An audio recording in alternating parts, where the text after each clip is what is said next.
Epístola del apóstol San Pablo a Filemón. Eso queda allá atrás, ya casi en la tercera parte del Nuevo Testamento. Gloria a Jesús.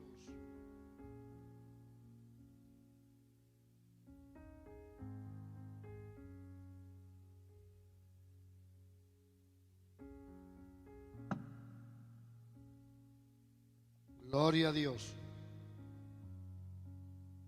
Amén. Filemón. No le puedo decir la página porque varían mucho.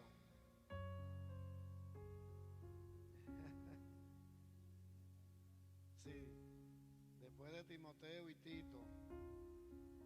Vamos a ponernos de pies para leer la palabra. La palabra, ¿ya están listos? La palabra de Dios la leemos en el nombre del Padre, del Hijo y del Espíritu Santo. Como Filemón solamente tiene un solo capítulo, vamos a leer algo de ese capítulo o podemos leerlo entero. Dice alguien cuando tiene una participación, una lectura, y dice, esta lectura no tiene desperdicio, pero la palabra de Dios no tiene desperdicio por ninguna parte. Amén. Desde el versículo 1. Pablo, prisionero de Jesucristo, y el hermano Timoteo al amado Filemón, colaborador nuestro, y a la amada hermana Apia, y a Arquipo, nuestro compañero de milicia, y a la iglesia que está en tu casa. Gracia y paz a vosotros, de Dios nuestro Padre y del Señor Jesucristo. Y él, después de la dedicatoria, entonces hace lo que es la introducción. Y él dice, doy gracias a mi Dios, haciendo siempre memoria de ti en mis oraciones, porque oigo del amor y de la fe que tienes hacia el Señor Jesús y para con todos los santos.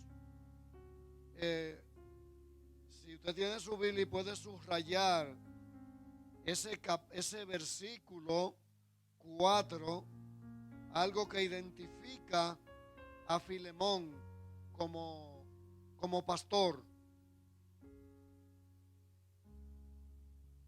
El versículo 5 lo identifica como el hombre de amor y de fe que tiene hacia el Señor Jesús, pero también hacia los hermanos.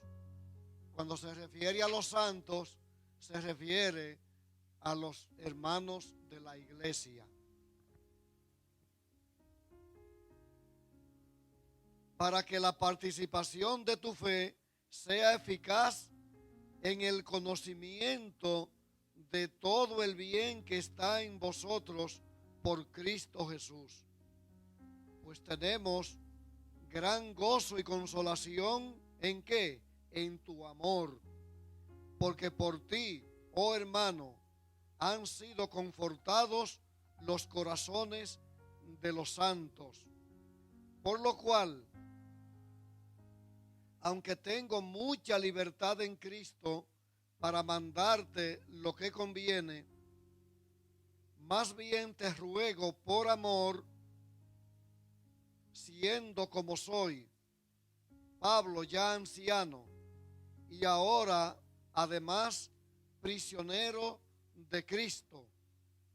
O sea, él estaba prisionero 2 veces, porque esta carta él la escribe en la prisión.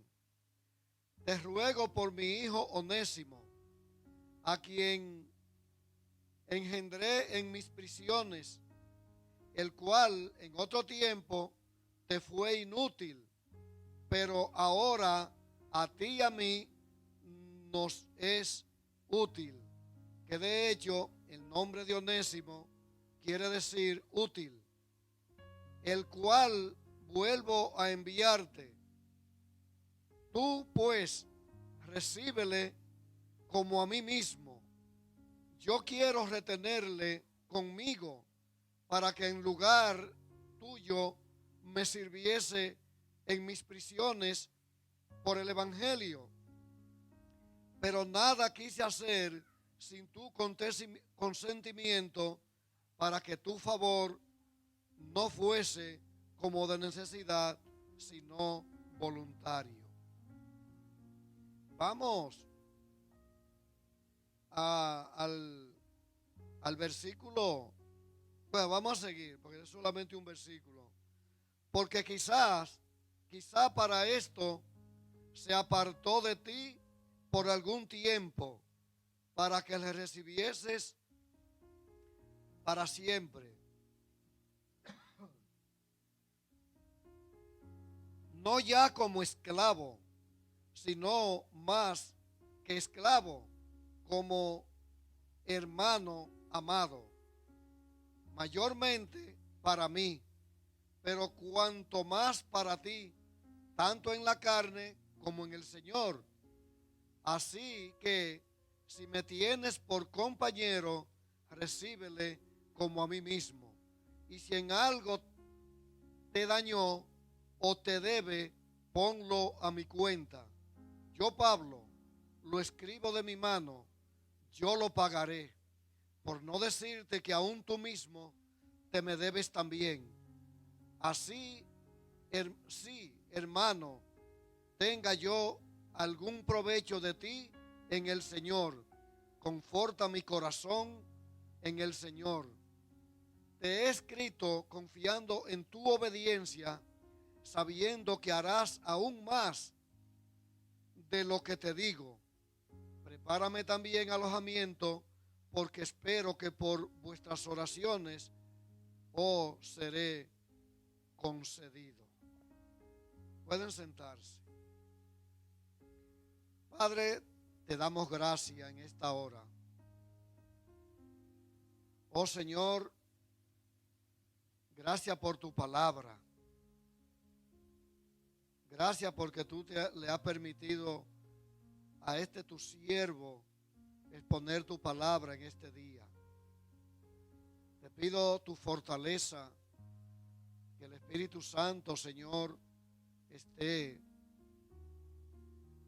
oh Padre Celestial, hablándome a mí primero y luego a tu pueblo, Dios. Úsame como un vaso, oh Señor, útil para ti y para tu iglesia. En el nombre de Jesús, amén y amén. Esta carta se titula La Carta de la Reconciliación. Y el tema del mensaje es sobre el perdón. Y aquí tenemos a Pablo escribiéndole a Filemón, un pastor que Pablo mismo había formado. En ese entonces las iglesias funcionaban en las casas. Filemón era un hombre adinerado y tenía sirvientes. Y Onésimo era un esclavo, un sirviente de Filemón. Pero ¿qué sucede? Filemón cometió hechos desagradables. Le robó, le sustrajo muchas cosas y se fue. ¿Y fue a parar a dónde? A Roma. Y allí fue prisionero. ¿Y dónde fue a caer? En las manos de Pablo. el propósito de Dios. El propósito de Dios para que este hombre conociera a Cristo. Pero él va con esa situación y se la cuenta a Pablo. Pero este hombre, dice Pablo, es un hermano de milicia mío, Filemón. Y después de Onésimo haber dado testimonio de arrepentimiento en la cárcel que es liberado, entonces esa carta él se la envía a su amigo Filemón, al Onésimo ser liberado. Y vemos aquí en Pablo un ruego para que Filemón perdonara a Onésimo. Estamos viendo una actitud de Pablo para que Filemón pudiera adoptarla como en favor de Onésimo, que lo perdonara. Este hombre fue agraviado por Onésimo, y el que tenía que ir donde Filemón era Onésimo a pedir perdón, pero Onésimo temía, ¿verdad? Porque el que robaba a un amo era digno de muerte, podían matarlo. Onésimo podía ser matado por Filemón. Y como una garantía por la palabra de Pablo, Pablo aboga por la compasión y el amor que el mismo Pablo expresa en el inicio de la carta. Tú eres un hombre de amor y de fe. Tú eres un hombre que ha levantado y ha sostenido espiritualmente a los hermanos de la iglesia. Es decir, que yo creo que con más amor tú puedes perdonar. Eso entre otras palabras. Tú puedes perdonar a mi hermano, a mi hijo en Cristo y de prisión, Onésimo. Si era este hombre que tenía que ir a pedirle perdón, Pablo está abogando a que sea Filemón que lo perdone. Jesús son una de las principales cosas que en el Sermón del Monte apela a los oyentes, a los discípulos, a quienes le oían en lo que respecta al perdón. Y leyendo a Filemón, yo me trasladé allá al tiempo de Jacob y Esaú. Todo el tiempo que estos dos hermanos duraron apartados, Jacob lo duró con miedo. Se mantuvo con miedo a su hermano por lo que había sucedido. Y él temía encontrarse con su hermano, porque él conocía el temperamento de su hermano, además lo que había hecho. Y el día que se encontraron, estaban sus siervos, sus criados y su familia. Jacob estaba a otra distancia, entonces manda a un mensajero a pedirle perdón. Y dice la palabra que cuando estos dos hermanos se juntaron, lloraron y se besaron.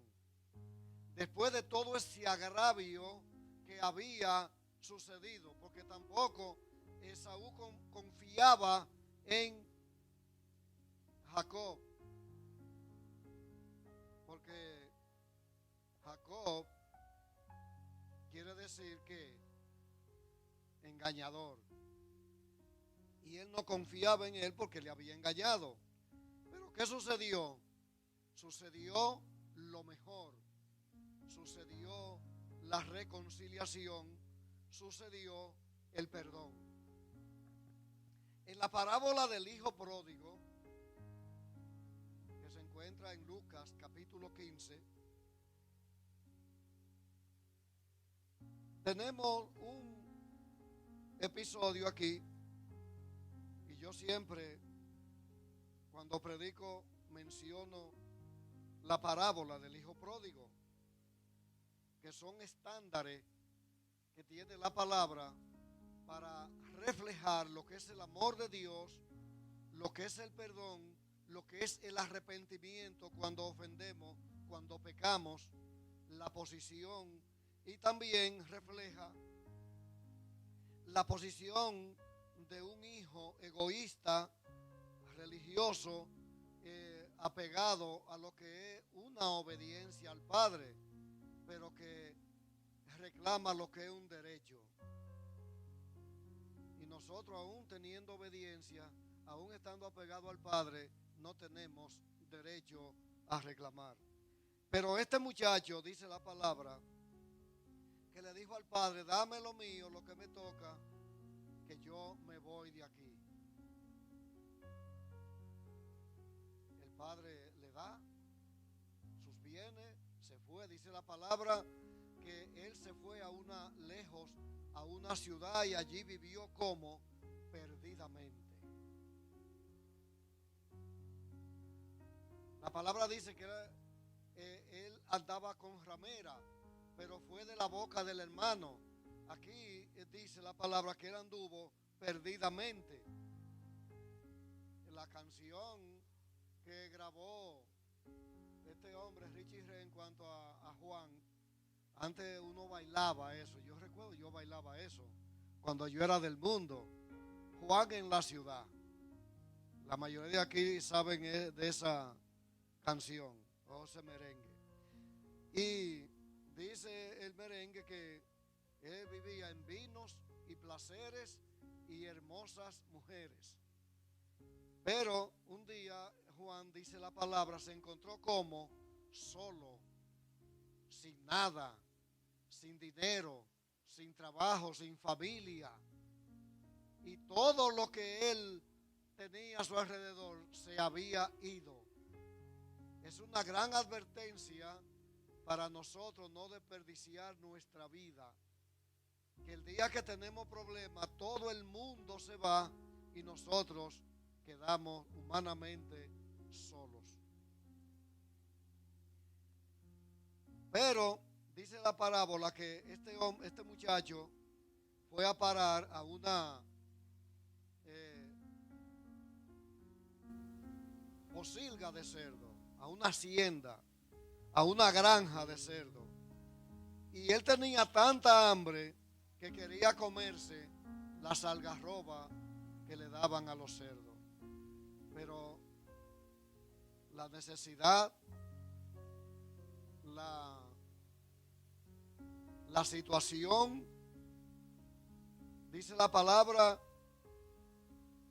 que dice que él se levantó y dijo: wow, en mi casa a esta hora hay tanta comida. Y los jornaleros que comen por allá, quizá por el rancho, lejos de la casa, y así era antes. Los hacendados tenían un rancho grande en medio de la hacienda, y ahí era que comían los trabajadores, le llevaban la comida.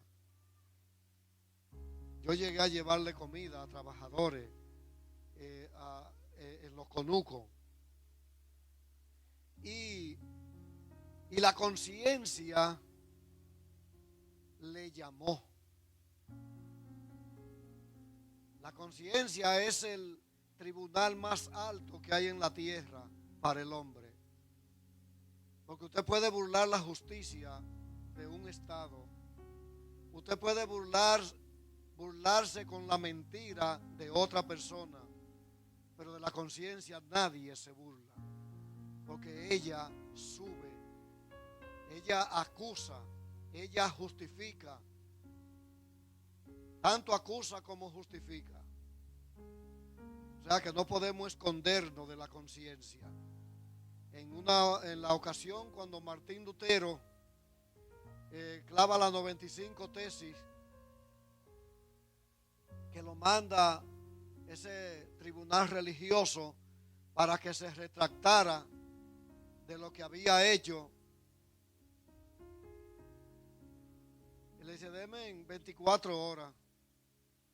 Cuando vuelve, le dice: no, yo retengo lo que digo, mi fe en Cristo, el llamado que tengo de Dios, y yo no puedo traicionar mi conciencia, porque ya Dios le había hablado. Cuando Dios penetra la conciencia del hombre, que no solamente se quede en el corazón, sino que penetra hasta la conciencia, entonces el hombre cree con convicción a Dios. Y Martín Lutero puso por delante la conciencia. Este joven se levantó: e iré a mi padre y le diré: Padre, he pecado contra el cielo y contra ti. O sea, un pecado terrible. Ofender al Padre, negar al Padre, es negar el cielo, es pecar contra el cielo.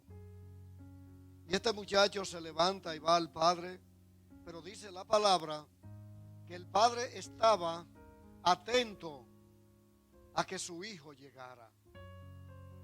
El Padre tenía muy pendiente a su hijo, que ya lo tenía por perdido. No dice la palabra que lo tenía por muerto, por perdido. Este muchacho se había descarriado. ¿De dónde? De su hogar, de su familia. Y esa parábola representa un hijo de Dios descarriado. ¿De qué? De la fe. Tomó sus bienes terrenales, lo gastó, pero se vio sin nada y tuvo que levantar la vista al cielo y clamar al Padre.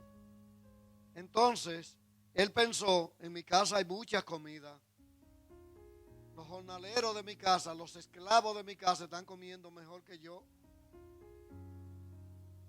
O sea, los que no son de casa están comiendo mejor que yo. Cuando el Señor mandó a invitar, tuvo una fiesta y a sus amistades especiales la invitó, nadie fue. ¿Y quiénes comieron la cena? Los que ni sabían que iban a comer. Llámame a los mancos, a los sordos, a los cojos, a los paralíticos, tráemelo para que coman de la mesa. Entonces aquí tenemos un padre pensando en su hijo con la actitud de perdonarlo, de recibirlo. Y dice la palabra que él hizo fiesta en la casa. El hijo mayor, cuando llega a la casa, que de medio de lejos oye la música, oye la bulla, oye la alegría, y uno de sus criados le dice: bueno, tu hijo llegó. Cuando él preguntó, tu hijo llegó, tu hermano más pequeño llegó y tu padre le hizo fiesta. Dice la palabra que cuando un alma llega a los pies del Señor, dice que hay fiesta ¿dónde? En el cielo. Pero también la palabra de Dios dice que un alma vale más que 7 mundos como este. O sea que una persona arrepentida vale más que multitudes.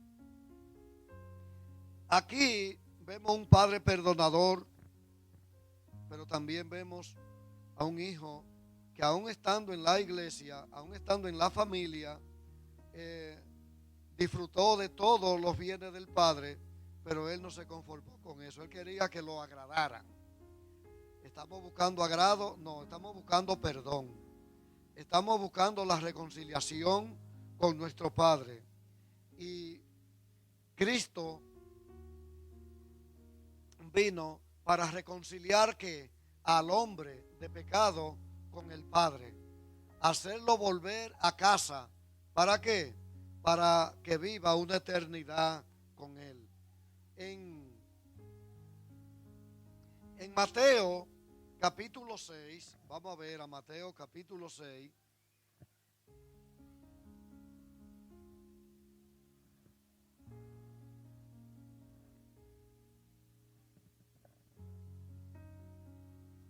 Jesús muestra la oración de que del Padre nuestro.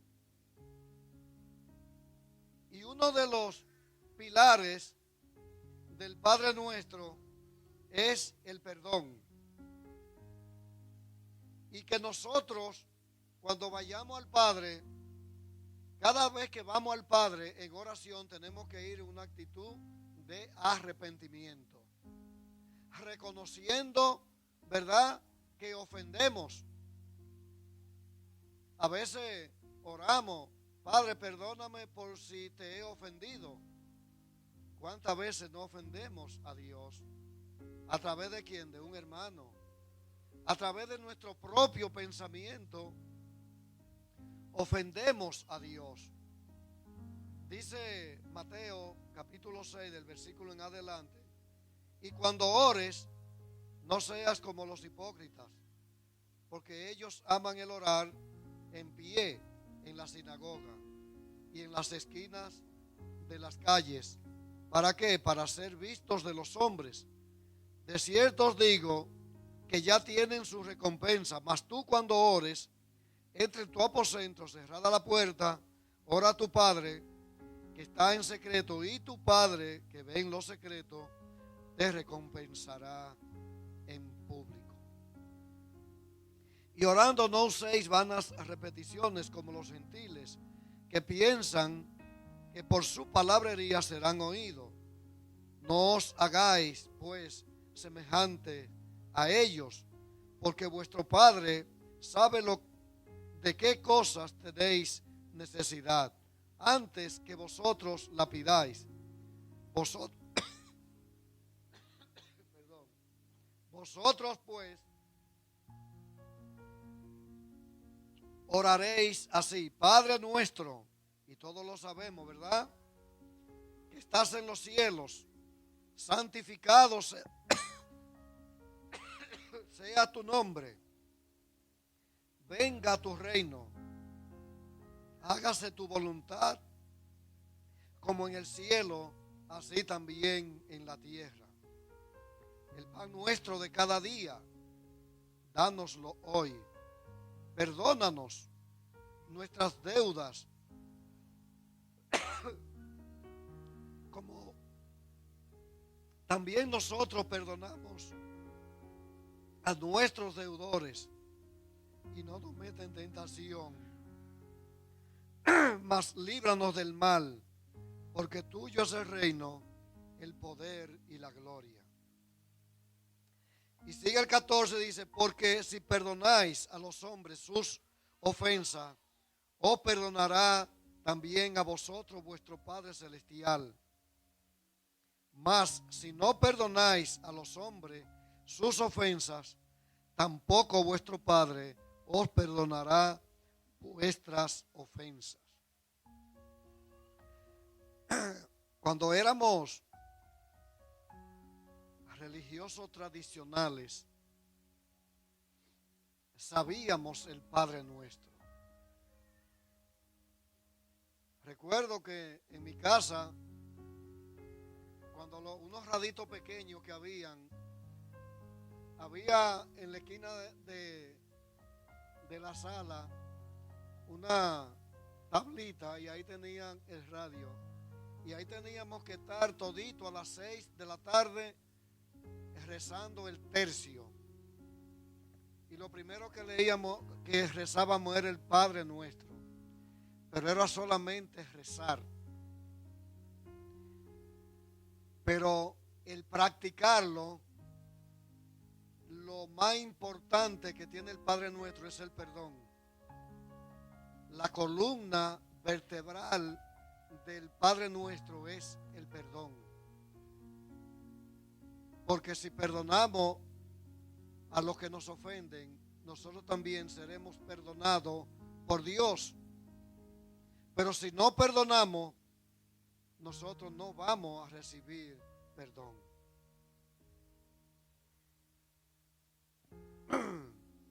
Vamos a ver a Mateo 18. Mateo 18.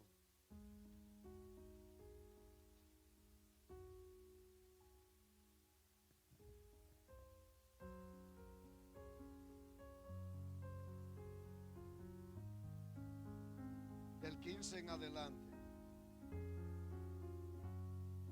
En cuanto al perdón, ¿cómo se debe perdonar a quién? Al hermano. Por tanto, si tu hermano peca contra ti, ve y repréndele, estando tú y él solos. Si te oyere, has ganado a tu hermano. Mas si no te oyere, toma aún contigo a uno o dos, para que en boca de dos o tres testigos conste toda palabra. Pero también tenemos la parábola de ¿qué? De los dos deudores, la historia de los dos deudores. Y no la voy a leer, simplemente voy a comentar sobre ella. Había un hombre que tenía una gran deuda, pero una gran deuda que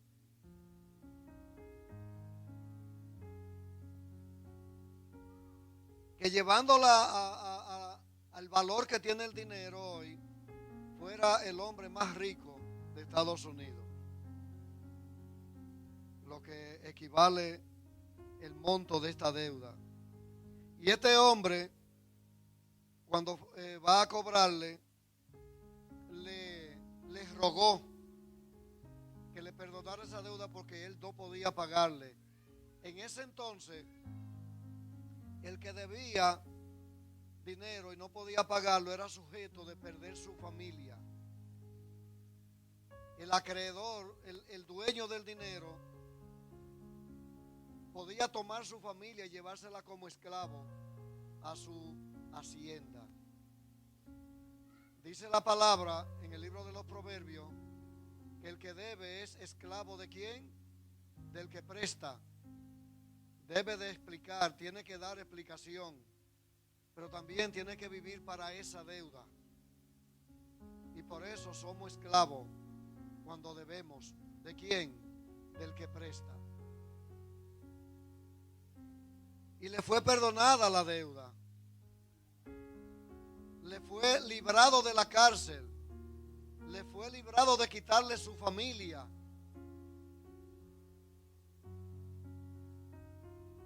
Pero cuando él sale de esa discusión, de ese gran embrollo que él salió, encuentra a un hombre que le debía,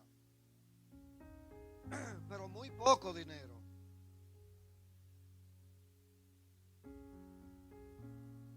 Si esta agua tuviera un limoncito y un hielito, un chin de azúcar, no me estuviera sucediendo esto.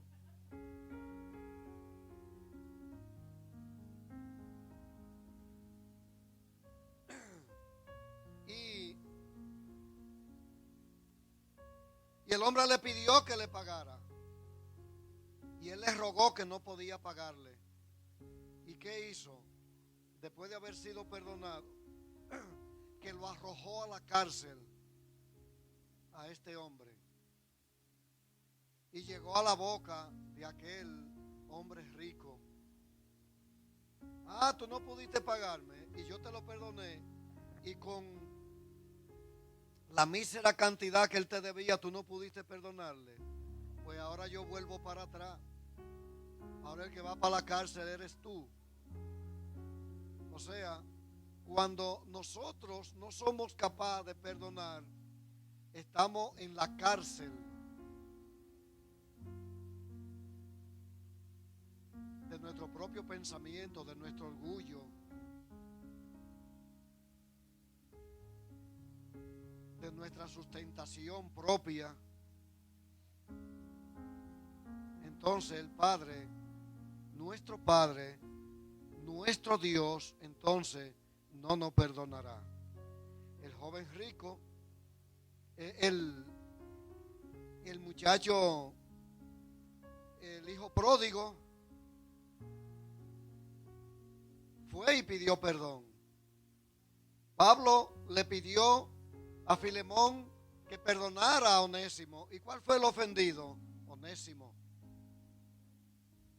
Dice la palabra, si tu hermano te ofende, ve y pídele perdón. O sea, yo no tengo que esperar que el que me ofende a mí,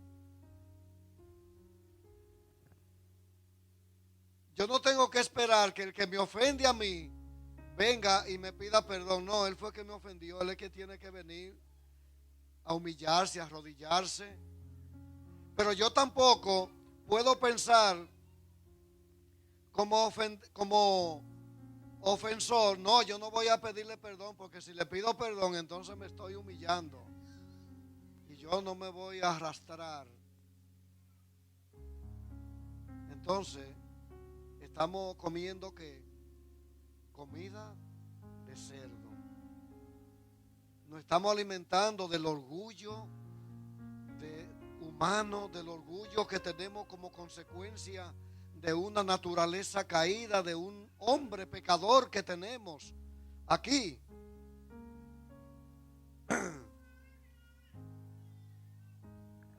Vamos a ver a Colosenses para terminar. No sé si me falta mucho tiempo. Pues yo pensaba, después de esta lectura, que leyéramos y explicáramos el Salmo 119.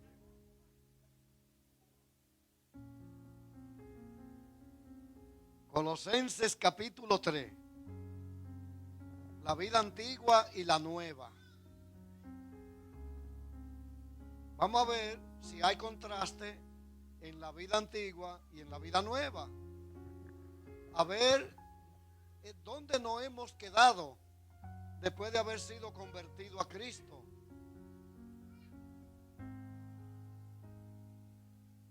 Dice Colosenses capítulo 3, del 5 en adelante, la vida antigua y la nueva. Haced morir pues lo terrenal en vosotros: fornicación, impureza, pasiones desordenadas, malos deseos, avaricia, que es idolatría, cosas por las cuales la ira de Dios viene sobre los hijos de ¿qué? De desobediencia, en las cuales vosotros también anduvisteis en otro tiempo cuando vivíais en ella. Podemos nosotros decir en este tiempo, de este lado de la gloria de Dios, que tenemos pensamientos impuros, que tenemos pasiones desordenadas, malos deseos,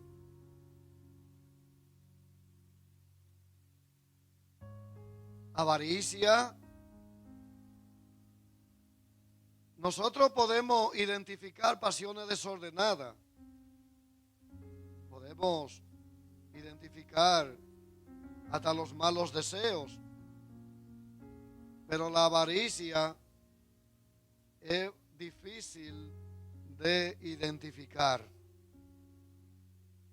Es posible que a un pastor le vayan personas a decirle: pastor, yo como que he sentido malos deseos en estos días, y esos malos deseos se están descargando en tal persona.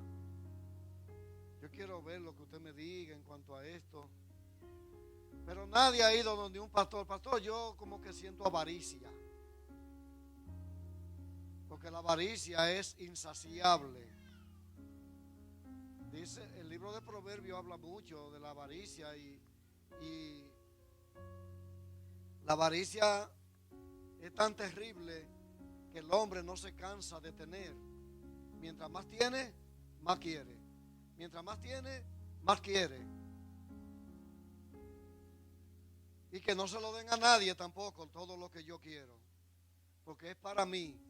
La avaricia hace insensible al hombre de la necesidad del otro. Por eso es que es tan terrible la avaricia.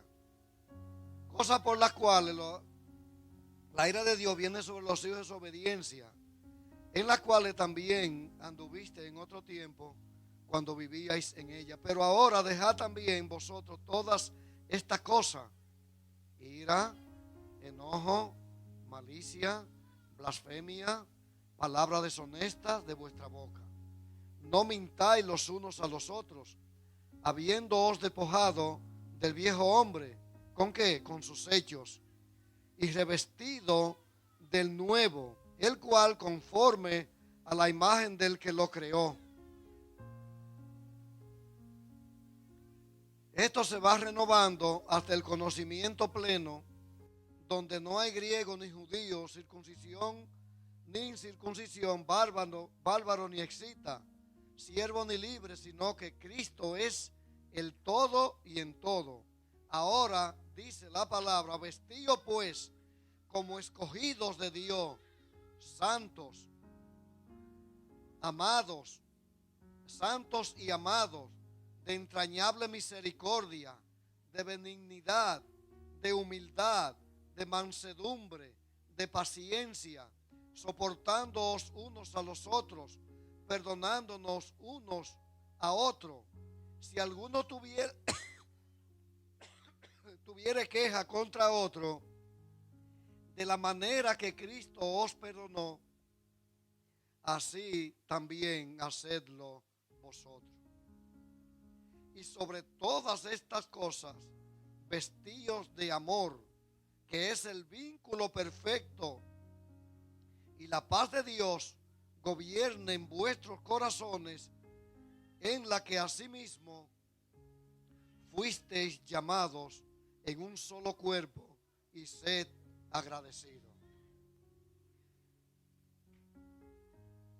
Dice Juan que Dios es ¿qué? Amor. Dios es amor. Y de la única manera que el hombre se parece a Dios es cuando perdona. O sea, el mayor atributo de Dios es el amor. Porque dice Juan, dice la palabra en Juan: porque de tal manera amó Dios al mundo, que dio a su Hijo unigénito, para que todo aquel que en Él cree no se pierda, mas tenga vida eterna. ¿Cuál de nosotros se atreve a dar un hijo? No, ninguno.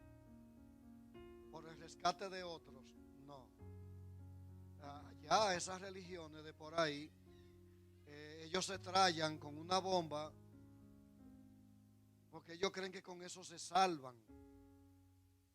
Ese es el amor de ellos, pero sin Dios. Hoy tenemos también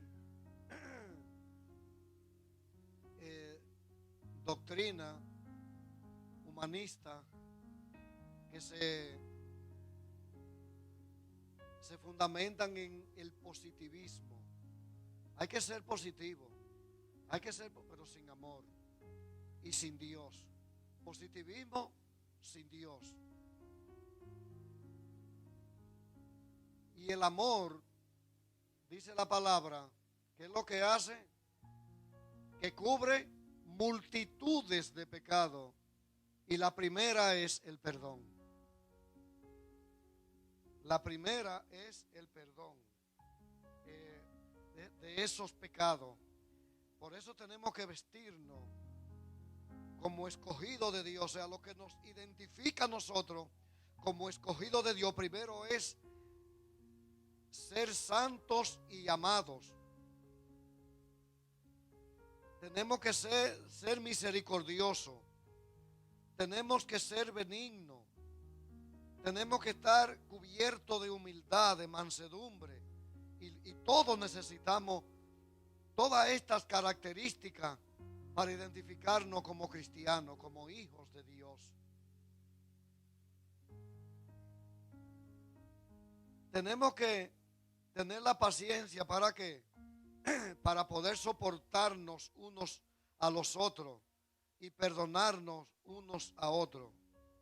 Y cuando tengamos queja contra otro, de la manera que Cristo os perdonó, así también hacedlo vosotros.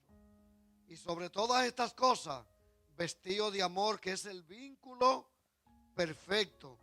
Y la paz de Dios gobierne en vuestros corazones, a la que asimismo fuisteis llamados, aunque en un solo cuerpo, y sed agradecidos. La palabra de Cristo more en abundancia en vosotros, enseñándoos y exhortándoos unos a otros en toda sabiduría. ¿Cómo? Cantando con gracia en vuestros corazones al Señor con salmos e himnos y cánticos espirituales.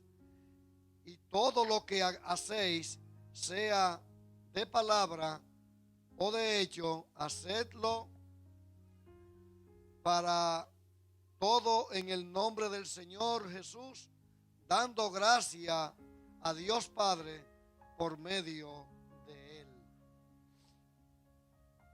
Cuando la palabra dice que tenemos que hablar con esas palabras sazonadas con himno, con cánticos, con salmo, es que nuestras conversaciones tienen que ser sustentadas por la palabra, con el principio de la palabra. Eso es lo que nos hace santos. Mire, la palabra no nos está diciendo aquí: deja el romo, deja los gallos, deja los juegos. No, esas son cosas morales solamente. Las espirituales que el Señor está recalcando. No es que tú tienes que ir a hacer todo lo primero que yo dije.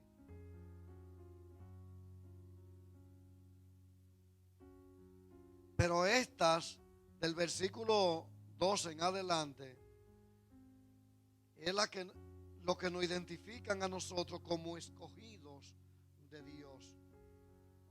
Nuestras actitudes, nuestras conversaciones y todo lo que hacemos es lo que nos identifica a nosotros si somos o no escogidos de Dios. Y la primera señal que debemos dar es el perdón. Porque ofendemos y nos ofenden. Cuando ofendemos tenemos que pedir perdón. Cuando nos ofenden tenemos que pedir perdón. Y yo me he hecho esta pregunta: ¿qué es más fácil o difícil? ¿Perdonar o pedir perdón? A veces pienso, si pido perdón me estoy humillando y yo no me voy a humillar ante ese cataflán. No, aquel que me ofendió es que tiene que venir ante mí a pedirme perdón. Pero la palabra de Dios, eso es en la mente de nosotros, pero la palabra de Dios nos presenta a nosotros un mundo diferente, o sea, diferente a este mundo, diferente a la mente humana. Porque Jesús vino a cambiar nuestra mente. La palabra de Dios entera es para cambiar nuestra mente. Nuestra mente tiene que ser renovada, dice la palabra, por el conocimiento de la verdad. Leía a la pastora en el Salmo 119 y leía sobre la alabanza. Ayúdame a conocer tu palabra, tus estatutos, tus decretos, para entonces yo poder alabarte. Si no conocemos bien la palabra, no vamos a tener un entendimiento claro de lo que es la alabanza y la adoración y lo que es adorar, que no es solamente venir aquí el domingo y tener una vida diferente en la semana, de lunes a sábado. Todo es una adoración, una alabanza. Hasta para usted comerse un chicharrón es una alabanza. Usted le da gracias a Dios primero. Lo primero que Jesús aconseja a los discípulos cuando los mandó en comisión: y lo que le den, cómanselo dando ¿qué? Gracias. No le pongan falta. No se pongan a que yo no como esto. Cómanselo dando gracias. Ellos no podían ir a exigir. Mi papá decía que él en mi casa no comía espagueti, pero en la casa de otra gente él se lo comía. Pero lo que comemos o bebemos tiene que ser dando que gracias. ¿Por qué? Porque esa es una forma de adorar, de alabar a Dios. Cuando nos acostamos debemos dar gracias. Cuando nos levantamos debemos dar gracias. Dice la palabra que debemos meditar en nuestra cama. ¿Sobre qué? Sobre la palabra de Dios. ¿Cuántos de ustedes han despertado con una alabanza a medianoche? Meditando en la palabra. Hasta meditando en la situación desastrosa que pueda vivir un hermano, una hermana en su vida espiritual. Y ahí entonces nos ponemos a orar. Esa es la verdadera vida que el Señor quiere que vivamos. Y no nos podemos dejar confundir. Por último, ya para terminar,